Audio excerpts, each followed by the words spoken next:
అంత రాజకీయ పరంగా రాధాకృష్ణన్ ఆలోచన కూడా ఎవరికి రాలా. కానీ వాస్తవంగా నేను ముందే అనుకున్నాను, క్రిందటిసారి తప్పు చేశారు వాళ్ళు. ఏంటది అంటే రాష్ట్రపతి అటు ఇచ్చినప్పుడు ఉపరాష్ట్రపతి ఇటు ఇవ్వడం ఓ పద్ధతి, దక్షిణాదికి ఇవ్వటం. ఎందుకు ప్రధానమంత్రి కూడా అటు ఉన్నప్పుడు ఇదివరకు వెంకయ్యనాయుడు గారిని ఇవ్వడం ద్వారా ఒక బ్యాలెన్స్ మెయింటైన్ చేశారు. ఆ బ్యాలెన్స్ తప్పింది. Complete north Indian party status తెచ్చుకుంటే ఎట్లాగా వీళ్ళు అక్కడ తప్పు చేశారు అని అనుకున్నాం మనం. నేనైతే అనుకున్నాను, నేను ఇప్పుడు వీడియో కూడా పోస్ట్ చేశాను అది. ఇప్పుడు మళ్ళీ బ్యాలెన్స్ చేశారు. ఒక్క దెబ్బకి 3 పెట్టలు.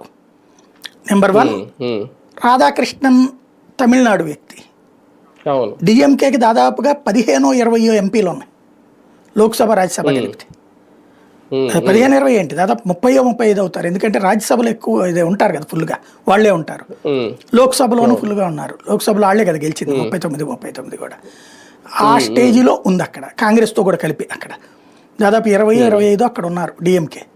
ఇటు కలిపితే దాదాపు 30-40 ఓట్లు ఉంటాయి.